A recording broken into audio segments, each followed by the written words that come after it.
Bom dia, meu nome é João. Bom dia, meu nome é Maria Carolina e no nosso trabalho nós vamos falar sobre o livro Antologia de Poemas da Flor Bela Espanca. Flor Bela Espanca foi uma autora portuguesa que tinha uma escrita em formato de sonetos, onde geralmente continha 4 estrofes, 2 quartetos e 2 tercetos. Ela também foi uma das primeiras garotas em Portugal a frequentar um liceu, que seria mais conhecido como ensino médio. Ela era uma grande leitora, foi formada em letras e conhecedora de literaturas estrangeiras. E por mais que não formada nisso, ela estudou muito sobre direito. Ela foi uma mulher que viajou muito por regiões de Portugal e ficou apenas pouco tempo na cidade que nasceu. Bom, logo no início, quando se começa a ler o livro, se cria uma expectativa com ser vários poemas divididos sem nenhuma ordem cronológica. Mas conforme vai se passando as páginas, vai se percebendo um padrão entre os poemas, que eles parecem ser contínuos, uma história com continuidade. E ao longo da vida de Flor Bela Espanca, percebe-se que ela vai entristecendo por vários motivos, tanto é que ela veio a se suicidar 36 anos depois do seu nascimento. E também no livro dá pra perceber essa tristeza que vai aparecendo. Em vários trechos ela vai usando, por exemplo, o castelo pra usar como lugar da palavra vida, né, da vida dela. E ela fala que o castelo vai escurecendo, que ela vai chorando, que várias coisas vão perdendo sentidos na vida dela. Muito isso se dá após da morte do irmão dela e da doença da mãe. Ela foi uma autora de Portugal que é muito reconhecida, muito renomada, tanto que podemos perceber que existe ainda o túmulo dela na cidade em que ela nasceu até hoje. Dá pra perceber em algumas ruas de Lisboa também que são em homenagem ao nome dela. Bom, agora nós faremos alguns questionamentos entre nós dois sobre o que nós achamos sobre o livro e eu queria começar perguntando o que tu achou. Bom, eu achei que o livro realmente ele é cheio de sentimentos e tu consegue muito perceber como, com o passar dos anos, os poemas vão entristecendo. E é muito interessante também ir percebendo as metáforas que ela cria, indicando coisas que realmente são da vida dela, com coisas cotidianas ou fantasiosas.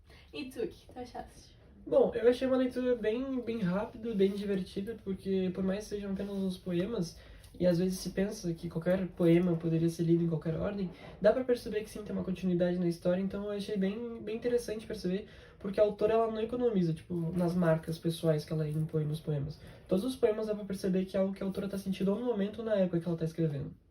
Bom, e outro questionamento interessante sobre o livro, tu percebeu alguma coisa diferente na linguagem?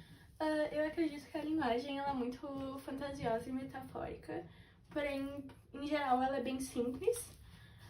Tem algumas palavras que continuam de uma maneira original, que não são do conhecimento no nosso país, como quimera, que é uma palavra que significa esperança e sonhos, mas, em geral, eu achei ela bem simples. E você achou alguma diferença na linguagem?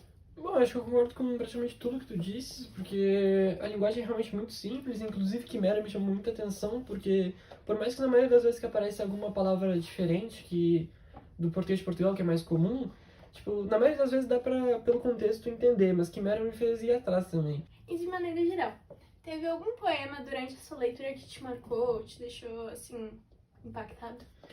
Teve, eu não vou lembrar ao certo o título, assim, mas alguns poemas durante o livro vão te marcando mais, e acredito que seja a grande tortura, ou a maior tortura, que ela fala lá pela metade do livro, porque até então o livro tava muito naquela pegada de felicidade, de tipo, amores que ela tem durante a vida, e poucas páginas antes ela já tava começando a ficar um pouco mais triste, aí dá um baque no livro a partir dessa página, porque ela começa a falar que ela passa chorando, que as noites todas ela tá chorando, ela fica triste porque a mãe dela, ela cita no livro branca e pálida, ou seja, a mãe dela tava muito mal. Então eu acredito que a partir daí que toda a vida dela começou a desencadear em tristeza, e acho que essa foi a parte mais marcante do livro, porque é onde realmente fica interessante. Antes parece um livro apenas tipo de alegrias, e aí realmente começa a fazer um sentido maior. E tu, teve algum momento assim que te marcou também? Eu acredito que o livro inteiro é uma história muito marcante, porque demonstra muitos sentimentos da autora e você percebe muito a mudança dos momentos de felicidade e tristeza, e às vezes tempos que parecem ser de felicidade podem em um piscar de olhos, mudar para um dos momentos mais tristes da sua vida.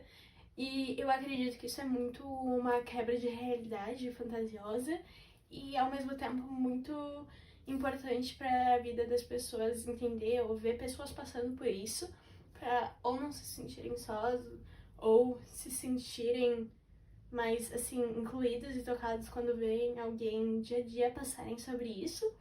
Eu acredito que sim, teve poemas que, obviamente, me marcaram mais, porque cada um se identifica com partes do livro mais específicas, mas eu não me lembro agora exatamente o título, porque eu li faz um tempo, mas eu acredito que foi basicamente isso o livro, e eu achei ele, em geral, muito interessante.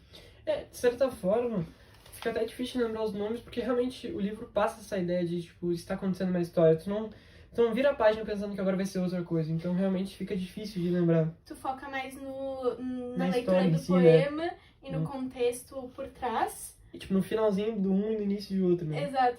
Do que no próprio título ali em negrito no início da página. Sim. Bom, essa foi a nossa resenha sobre a antologia de poemas da Flor Bela Espanca. Espero que vocês tenham gostado e tchau! Tchau!